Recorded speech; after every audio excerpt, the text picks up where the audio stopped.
दोस्तों, आप सभी का स्वागत है आपके अपने प्लेटफॉर्म एक्सपर्ट क्लासेज में। दोस्तों, आज हम आपके लिए लेकर आए हैं पर्यावरण के टॉप 15 क्वेश्चंस जो हम बहुत कम ही समय में आपको कराने वाले हैं। तो चलिए आज की वीडियो को स्टार्ट करते हैं। आज का अपना पहला क्वेश्चन है कि चिपको आंदोलन के प्रणेता कौन है। चिपको आंदोलन के प्रणेता कौन है?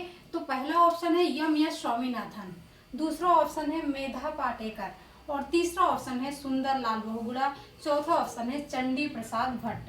तो चिपको आंदोलन के प्रणेता कौन है?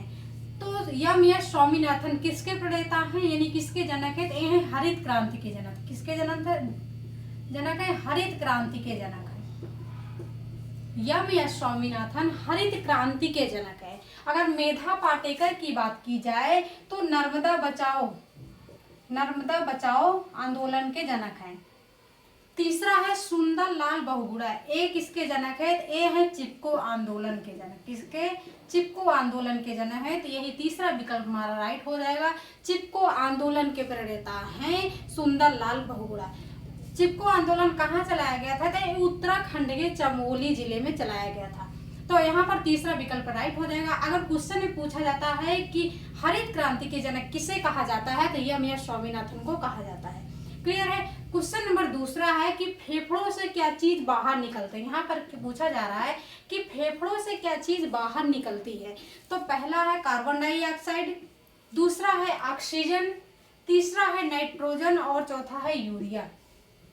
यहाँ पर क्या क्वेश्चन क्या कह रहा है कि फेफड़ों से क्या चीज बाहर निकलती है, यानी यहाँ पर क्वेश्चन का कहने का ये तात्पर्य है कि जब हम सांस लेते हैं तो क्या चीज अंदर आती है और जब हम सांस को छोड़ते हैं तो उसके साथ क्या चीज बाहर निकलती है। तो हाँ, अगर हम सांस लेते हैं तो ऑक्सीजन को ग्रहण करते हैं और कार्बन डाइऑक्साइड को क्या करते हैं? बाहर छोड़ते हैं। तो यहाँ जब बाहर की बात हो रही है तो यहाँ पर ऑप्शन नंबर फर्स्ट हो जाएगा, कार्बन डाइऑक्साइड के साथ चला जाएगा, यानी ऑप्शन नंबर फर्स्ट के साथ चला जाएगा कि फेफड़ों से हम कार्बन डाइऑक्साइड को छोड़ते हैं। क्लियर है? क्वेश्चन नंबर तीसरा है यहाँ पर कि संकट ग्रस्त प्रजातियों को किस रंग की डेटा बुक में रखा जाता है। संकट ग्रस्त प्रजातियों को किस रंग की डेटा बुक में रखा जाता है? तो पहला है काला रंग की, दूसरा है सफेद रंग की, तीसरा है लाल रंग की और चौथा है पीला रंग की। तो आप याद रखिएगा कि जो संकट ग्रस्त प्रजातियां होती हैं उनको हम हमेशा लाल रंग में रखते हैं। किस में रखते हैं? तो लाल रंग में रखते हैं। तो यहाँ पर तीसरा विकल्प राइट हो जाएगा। क्वेश्चन नंबर तीसरे का तीसरा विकल्प राइट हो जाएगा, लाल रंग के साथ चला जाएगा। अगर अभी तक आपने वीडियो को लाइक नहीं किया है तो लाइक करके हमें ये बताइए कि आपको वीडियो अच्छी लग रही है, वरना आप डिसलाइक कर सकते हैं। अगर आप प्लेटफॉर्म में नए आए हैं तो चैनल को सब्सक्राइब जरूर कर लीजिए। क्वेश्चन नंबर 4 है यहाँ पर। क्वेश्चन नंबर 4 कि निम्न में से कौन सी अंतरराष्ट्रीय संस्था पूरे विश्व में पर्यावरण की सुरक्षा की देखभाल करती है? ऐसी कौन सी संस्था है जो पर्यावरण की पूरे विश्व में पर्यावरण की सुरक्षा की देखभाल करती है? तो पहला है पेटा, दूसरा है WHO, तीसरा है WWF और चौथा है इनमें से कोई नहीं। तो निम्न में से ऐसी कौन सी अंतरराष्ट्रीय संस्था है जो पूरे विश्व में पर्यावरण की सुरक्षा की देखभाल करती है? तो यहाँ पर दूसरा विकल्प राइट हो जाएगा, WHO। क्या हो जाएगा? WHO। अगर WHO का फुल फॉर्म पूछा जाए तो हो जाएगा वर्ल्ड हेल्थ ऑर्गेनाइजेशन। क्या हो जाएगा? World health organisation. WHO का फुल फॉर्म होगा वर्ल्ड हेल्थ ऑर्गेनाइजेशन। तो क्लियर है? यहाँ पर क्वेश्चन नंबर 4 का ऑप्शन नंबर सेकंड राइट हो जाएगा, WHO। क्वेश्चन नंबर 5 है यहाँ पर कि किस देश में क्रिसमस का त्योहार गर्मियों में मनाया जाता है? ऐसा कौन सा देश है जहाँ पर क्रिसमस का त्योहार गर्मियों में मनाया जाता है? अपने यहाँ क्या होता है कि दिसंबर में मनाया जाता है, लेकिन ऐसा कौन सा देश है जहाँ पर क्रिसमस का त्योहार गर्मियों में मनाया जाता है? तो पहला है भारत, तो भारत में तो मनाया नहीं जाता। दूसरा है अमेरिका, तीसरा है ऑस्ट्रेलिया और चौथा है यूरोप। तो ऑस्ट्रेलिया ऐसा देश है जहां पर क्रिसमस का त्योहार गर्मियों में मनाया जाता है, यानी कि क्वेश्चन नंबर 5 का तीसरा विकल्प राइट हो जाएगा, ऑस्ट्रेलिया का के साथ चला जाएगा। अब क्वेश्चन नंबर 6 है यहाँ पर कि गिर वन्य जीव अभ्यारण्य कहाँ है? गिर वन्य जीव अभ्यारण्य कहाँ है? अभ्यारण्य की बात की जा रही है कि गिर वन्य जीव अभ्यारण्य कहाँ है, तो पहला है गुजरात, दूसरा है मध्य प्रदेश, तीसरा है उत्तर प्रदेश और चौथा है लखनऊ। तो गिर वन्य जीव अभ्यारण्य गुजरात में है, यहाँ पर पहला विकल्प राइट हो जाएगा। आप इसको ऐसे याद रख सकते हो कि इसमें भी गा है और इसमें भी गा है, यानी कि गिर गुजरात। ठीक है। अगर मध्य प्रदेश की बात की जाए तो यहाँ पर कान्हा नेशनल पार्क, पेंच नेशनल पार्क, ये सभी नेशनल पार्क हैं।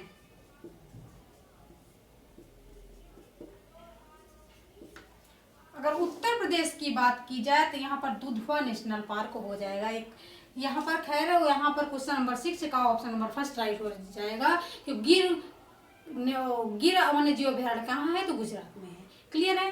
क्वेश्चन नंबर 7 है कि चिल्का झील कहाँ है। यहाँ पर पूछा जा रहा है कि चिल्का झील कहाँ है, तो ए ऑप्शन है उड़ीसा, 2 ऑप्शन है मध्य प्रदेश और 3 ऑप्शन है कर्नाटक और चौथा ऑप्शन है उत्तराखंड। तो चिल्का झील कहाँ है, तो ए है उड़ीसा में। कहाँ है, उड़ीसा में है। ऑप्शन नंबर फर्स्ट लॉक हो जाएगा, उड़ीसा के साथ चला जाएगा। अब क्वेश्चन नंबर 8 है यहाँ पर कि हरे पेड़ पौधे कितने प्रतिशत ऊर्जा ग्रहण करते हैं। जो हरे पौधे होते हैं वो कितने प्रतिशत वायुमंडल से ऊर्जा ग्रहण करते हैं, तो पहला ऑप्शन है 2%, दूसरा ऑप्शन है 1% और तीसरा ऑप्शन है 5% या चौथा ऑप्शन है कि 10%।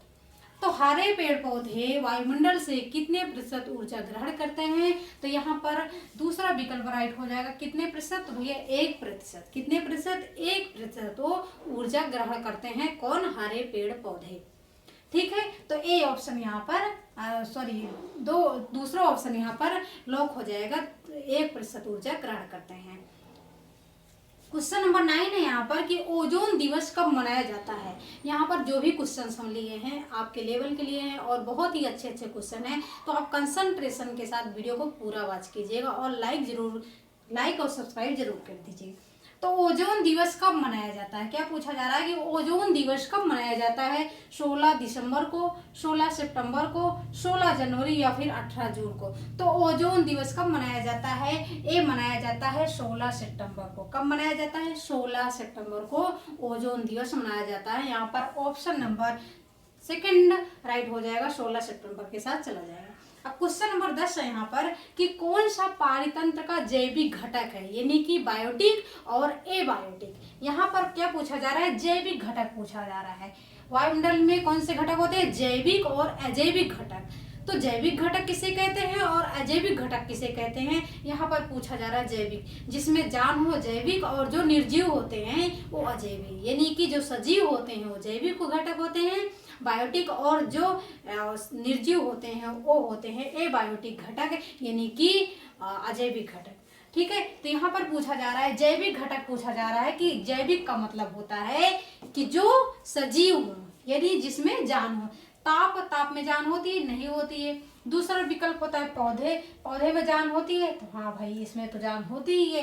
तीसरा विकल्प है वर्षा, इसमें होती है जान, नहीं होती है। और चौथा विकल्प है खनिज, इसमें होता है, नहीं होता है। तो यहाँ पर दूसरा विकल्प राइट हो जाएगा। जैविक घटक कौन होते हैं, तो हरे पेड़ पौधे जानवर, ये सभी किसमें आ जाते हैं, ये सभी जैविक घटक में आ जाते हैं। तो ठीक है भाई, यहाँ पर ऑप्शन नंबर सेकंड राइट हो जाएगा, पौधे के साथ चला जाएगा।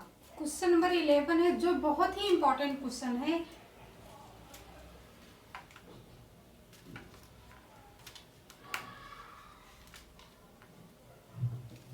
यहाँ पर पूछा जा रहा है कि आंधी, तूफान, वर्षा ये सभी किस मंडल में आते हैं।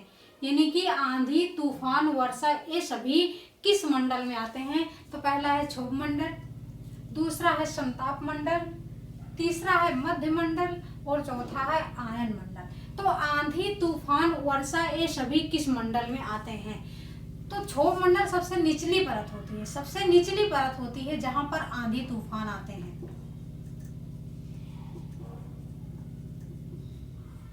सबसे निचली परत होती है क्षोभ मंडल, सबसे निचली परत होती है जहां पर आंधी, तूफान, वर्षा ये सभी आते हैं। संताप मंडल की बात की जाए तो संताप मंडल में ओजोन परत पाई जाती है। क्या पाई जाती है, ओजोन परत पाई जाती है। मध्य मंडल की बात की जाए तो ये सबसे ठंडी परत होती है। क्या होती है? ठंडी परत होती है। और आयन मंडल की बात की जाए तो आयन मंडल में रेडियो तरंगे पाई जाती है। क्या पाई जाती है? रेडियो तरंगे। यानी कि हम कह सकते हैं जो हमारा सूचना संचार प्रसार होता है ये सभी आयन मंडल में ही होता है। सूचना संचार जो हमारा होता है ये सभी आयन मंडल में ही होता है। तो आप ऑप्शन क्या टिक करोगे? यहाँ पर ऑप्शन टिक करोगे क्षोभ मंडल कि यानी कि जो सबसे निचली परत होती है वो होती है हमारी क्षोभ मंडल। आंधी, तूफान, वर्षा ये सभी क्षोभ मंडल में आते हैं, क्षोभ मंडल में पाए जाते हैं। तो ऑप्शन फर्स्ट राइट हो जाएगा, क्षोभ मंडल के साथ चला जाएगा। अब क्वेश्चन नंबर 12 है यहाँ पर कि प्लास्टिक पर प्रतिबंध लगाने वाला सबसे पहला राज्य कौन सा है। यहाँ पर पूछा जा रहा है सबसे पहला राज्य कौन सा है जो प्लास्टिक पे सर्वप्रथम प्रतिबंध लगाया हो। तो पहला है हिमाचल प्रदेश, दूसरा है बिहार, तीसरा है कोलकाता और चौथा है न्यू दिल्ली। तो प्लास्टिक पर प्रतिबंध लगाने वाला पहला राज्य था हमारा हिमाचल प्रदेश। कौन सा था? हिमाचल प्रदेश था। तो ऑप्शन फर्स्ट यहाँ पर लॉक हो जाएगा, हिमाचल प्रदेश के साथ चला जाएगा। अब क्वेश्चन नंबर 13 है यहाँ पर कि दाची ग्राम वन्य जीव अभ्यारण्य कहाँ है। यहाँ पर पूछा जा रहा है कि दाची ग्राम वन्य जीव अभ्यारण्य कहाँ है। तो जम्मू कश्मीर में है, कर्नाटक में है, या राजस्थान में है, या फिर गुड़गांव है। तो दाची ग्राम वन्य जीव अभ्यारण्य जो है ये है जम्मू कश्मीर में। कहाँ है? तो जम्मू कश्मीर में है। यानी कि क्वेश्चन नंबर 13 का ऑप्शन नंबर फर्स्ट राइट हो जाएगा, जम्मू कश्मीर के साथ चला जाएगा कि दाची ग्राम वन्य जीव जो अभ्यारण्य है वो जम्मू कश्मीर में है। क्वेश्चन नंबर 14 है कि अभ्यारण्य राइनो किसके लिए जाना जाता है। यहाँ पर पूछा जा रहा है कि जो अभ्यारण्य है राइनो के लिए ये किसके लिए जाना जाता है, राइनो को क्या कहा जाता है, किसके लिए जाना जाता है। तो ऑप्शन नंबर फर्स्ट है एक सींग वाले गैंडे के लिए जाना जाता है अभ्यारण्य राइनो, दूसरा है हाथी के लिए जाना जाता है, तीसरा है दो सींग वाले गैंडे के लिए जाना जाता है और चौथे है कि घोड़े के लिए जाना जाता है। तो हाथी तो कट जाता है क्योंकि हाथी के लिए केरल जाना जाता है। क्या जाना जाता है? केरल जाना जाता है। तो एक सींग वाले गैंडे अभ्यारण्य राइनो में एक सींग वाले गैंडे के लिए जाना जाता है अभ्यारण्य राइनो। तो यहाँ पर पहला विकल्प राइट हो जाएगा कि जो अभ्यारण्य राइनो है, जो राइनो है वो एक सींग वाले गैंडे के लिए जाना जाता है क्योंकि यहाँ पर गैंडे को ही राइनो के नाम से जाना जाता है। ये कहाँ है? तो ये है असम में। असम में है। कहाँ पर है? असम में है। असम में कहाँ पर, इसको किस नाम से, जो अभ्यारण्य राइनो है एक सींग वाले गैंडे कहाँ पाए जाते हैं? असम में पाए जाते हैं। इसको किस नाम से और जाना जाता है? तो इसको कहा जाता है काजीरंगा। क्या कहा जाता है? काजीरंगा। एग्जाम में ऐसे पूछ लिया जाता है कि एक सींग वाले गैंडे कहाँ पाए जाते हैं, तो आपको ऑप्शन है वहां पर दे दिया जाएगा काजीरंगा असम, यानी कि काजीरंगा और असम में पाए जाते हैं। क्वेश्चन नंबर यहाँ पर 15 है कि कर्क रेखा भारत के कितने राज्यों से होकर गुजरती है। कर्क रेखा भारत के कितने राज्यों से होकर गुजरती है। तो ऑप्शन नंबर फर्स्ट है यहाँ पर 3 राज्यों से होकर गुजरती है, दूसरा ऑप्शन है 8 राज्यों से होकर गुजरती है, तीसरा ऑप्शन है 5 राज्यों से होकर गुजरती है और चौथा ऑप्शन है कि यहाँ पर कर्क रेखा भारत के 10 राज्यों से होकर गुजरती है। तो भैया यहाँ पर ऑप्शन क्या हो जाएगा? यहाँ पर दूसरा विकल्प राइट हो जाएगा कि जो कर्क रेखा है वो भारत के 8 राज्यों से होकर गुजरती है। और 8 राज्य कौन कौन से हैं? तो पहला है मिजोरम, पहला क्या है? मिजोरम, दूसरा है त्रिपुरा, तीसरा है पश्चिम बंगाल,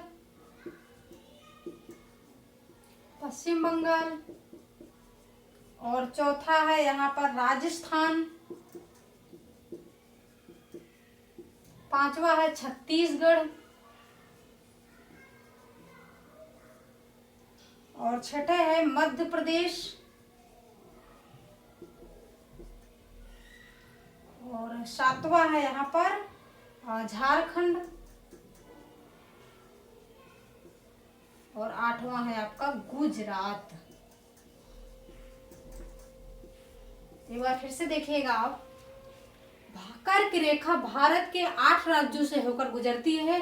पहला है मिजोरम, दूसरा है त्रिपुरा, तीसरा है पश्चिम बंगाल और चौथा है राजस्थान, पांचवा है छत्तीसगढ़, छठा है मध्य प्रदेश, सातवां है झारखंड और आठवां है गुजरात। ये हैं आपके 8 राज्य जहां से आपकी कर्क रेखा होकर गुजरती है। तो ये हैं आपके 15 क्वेश्चंस। सो फ्रेंड्स, आपको वीडियो कैसी लगी? अगर अच्छी लगी हो तो हमें लाइक करके बताइएगा कि आपको वीडियो अच्छी लगी। और अगर चैनल में पहली बार आए हैं तो चैनल को सब्सक्राइब जरूर कीजिएगा। This is Sadhana Tyagi expert classes.